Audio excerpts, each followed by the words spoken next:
Absolutely. Thank you very much. Now, it is that time of the week again, your weekly roundup of all things wild and wonderful. And that's right, we are, of course, going into the wild. Now, this week we have a special guest, Werner Fourie from the Giraffehouse. But first, let's quickly get an eco update this morning. Now, this one is rather interesting. If you've been swiping through Tinder this past week, you may have come across Sudan, the 44-year-old northern white rhino, okay, who is in desperate need of a match. Now, Sudan is the last male of his subspecies, meaning that if he doesn't find a mate, all right, this species may be gone completely, forever.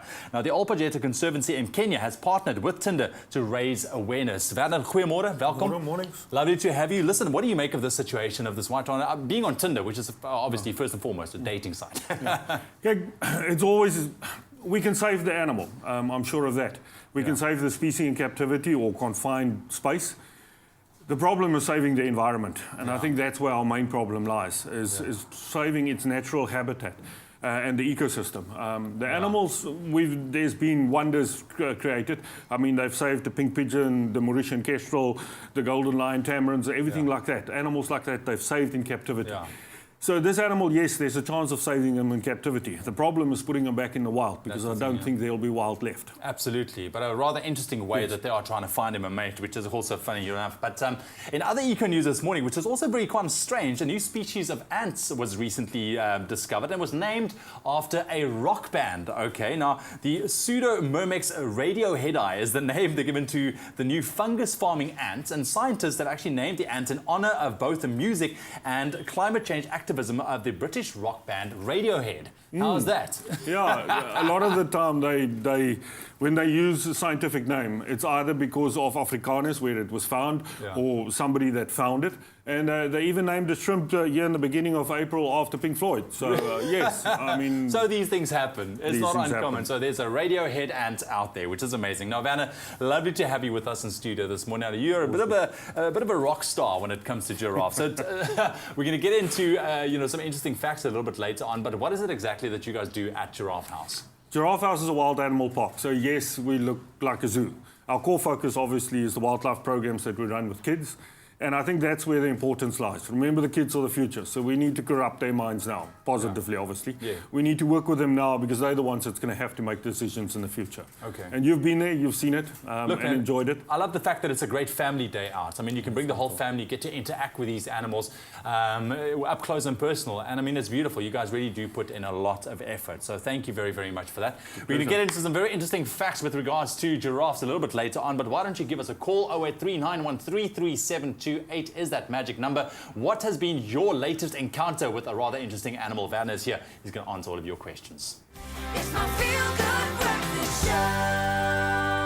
All right, so we're back with Werner Fourie all the way from the Giraffehouse, and he brought a couple of friends with him today. I've befriended two of these beauties. Absolutely, we're going to get into who and what they are in just a little bit. But if you have any questions with regards to any encounters that you might have had recently with the wild, call us 0839133728. Werner, lovely to have you. Thank you very, very much. So, okay, let's start off with these guys, tarantulas. I mean, this is, you can see they are not aggressive at all. I'm pretty comfortable with them here. But it's a good way to really get over somebody's fear. And that's what it's all about. Fears are created. Kids are not born afraid of an animal. Fears are created either by myths, TV programs, films, and some cultural beliefs. There's nothing wrong with cultural beliefs. And that's what we try and do at Giraffehouse. We get especially the kids to meet some of these animals and get over their fears. Yeah. Because we need to look after these animals. Spiders don't eat humans. That's it. Spiders are very important to us. They're the ones that help us eat all the bugs and the grubs and stuff that we don't want. Otherwise, we've got to use more poison, and that's going to end up in our bodies. Absolutely. And as you can see, I mean, these are very easy to work with. We've mostly used, obviously, the exotics for a reason, because there's an educational function. In the Western Cape, these are still blacklisted, which means our Nature Conservation Department does not want us to keep these as pets. Yes. The reason for that is if they escape, some of them can survive in our wild.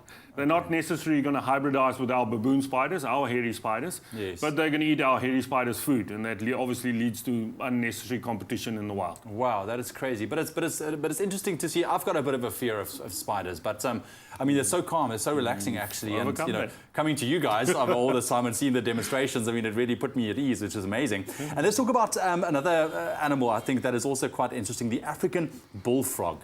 Yeah, we'll have a look at one later. I brought one along. The African bullfrog is obviously our indigenous frog. Believe it or not, they become the second largest frogs in the world. They can grow up to 1.5 kilograms. That means they get as big as a soup plate. And their species is currently vulnerable, and the problem there is habitat destruction. Yes. So, I mean, they can survive. They occur in our sort of southern regions, right up into Kruger Park, and then into the northern regions of Namibia. But the problem there is habitat destruction on the moment that's leading to these species becoming really vulnerable on the moment. Yeah, and they are, I mean, they are beautiful animals. They really are really beautiful animals. And then, of course, something I think that a lot of people tend to think about as pets, bearded dragons, but it is illegal to keep them as pets, especially down here in the Cape. Yeah, in the Western Cape, again, these are blacklisted, again, for the reason they come from a dry region in Australia. So these are exotics, obviously. I know there's a lot of them on Gumtree, but in the Western Cape, they're illegal. Wow, okay. And the reason for that is, again, if they escape, they can survive in our wild. They're not necessarily going to hybridize with our iguanas, agamas, our gilded lizards. But the problem is they're going to be able to survive and eat their food. Awesome. So again, leading to competition. Absolutely. So once again, give us a call, 0839133728 with your wild and eco-related questions. Werner is here. He'll be answering all of your questions. So give us a call. That number, once again, 0839133728.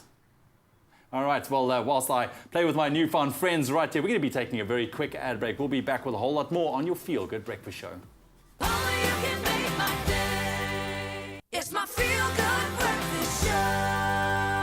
Oh man, I'm loving our Into the Wild segment this morning. If you have any questions or comments with regards to wildlife and our eco-sustainability out there, you can call us 0839133728. Werner from the Giraffehouse is here to really just answer all of your questions. But I see you brought out two more friends this morning. Two more friends. This is the bullfrog and the bearded dragon that we spoke about earlier. Yeah, this is obviously a sub-adult. Fully grown, this one's going to get to around about that size. Let's say 4 or 5 times that size. Yeah. And weighing into 1.5 kilograms, they do become the second largest frogs in the world. Listen, I was told, because I grew up on a farm and we had these bullfrogs on the farm, you know, with the farm dams and that, my mom always said, do not get your finger in its mouth because it wouldn't let go. Oh yes, that's for sure. true? They do lock, they have locked jaws, so that means they do lock. And they have 2 bony appendages in the inside of the upper jaw, which are like teeth. Okay, so they can a little bit hurt you. And here we go. What is this guy's name over here? That is Peanut.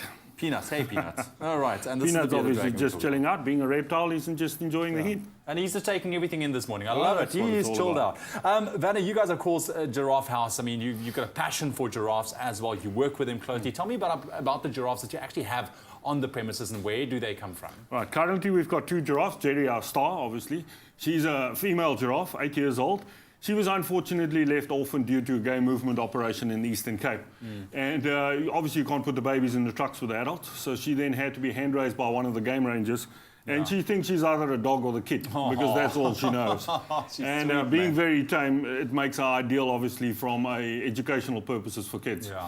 Paul, our male giraffe, he's a youngster. He's only 5 years old. And he was orphaned due to game operations in the Western Cape. Being a single bull, obviously very difficult to return back to the wild areas of the Kruger National Park and everything. So we took him on, and he settled in beautifully into the Giraffehouse. I love that. And I know he's happy there. I mean, I Yes. visited him Yeah, on a you've number of seen him occasions. come, yeah. Yeah, he's amazing. But we've learned to identify giraffes from a very young age. You know, G is for giraffe. We all know that from kindergarten. But they are fascinating animals. What are some of the facts that stand out for you that really caught your attention? Well, obviously, they're the tallest land mammal in the world. Big bulls get up to 6 meters tall. So, I mean, that's huge. That's massive. If you look at the giraffes, one of those interesting animals. It's got extremely long tongue, 1.5 centimeters up to 45 centimeters in length for a giraffe's tongue. Wow. I mean, full adults' hearts weigh up to 11 kilograms, just to pump, obviously, the blood all around the body. Yeah. And then if you have a look, it's one of the only animals in the world that actually gets born with horns. Oh, wow. Are you serious? The babies have soft horns when they're born, and these obviously flop forward and with calcification attached to the skull. And believe it or not, I mean, the babies are born 2 meters above the ground. I've heard that initial fall, that is what kind of kickstarts the life. That kickstarts heart.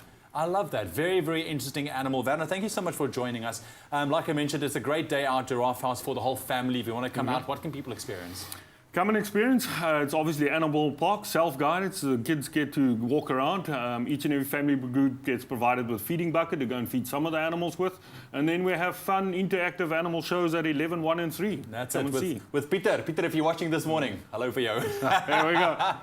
There we go. That was your Into the Wild this morning with Werner Fourie, all the way from the Giraffehouse and his rather interesting friends.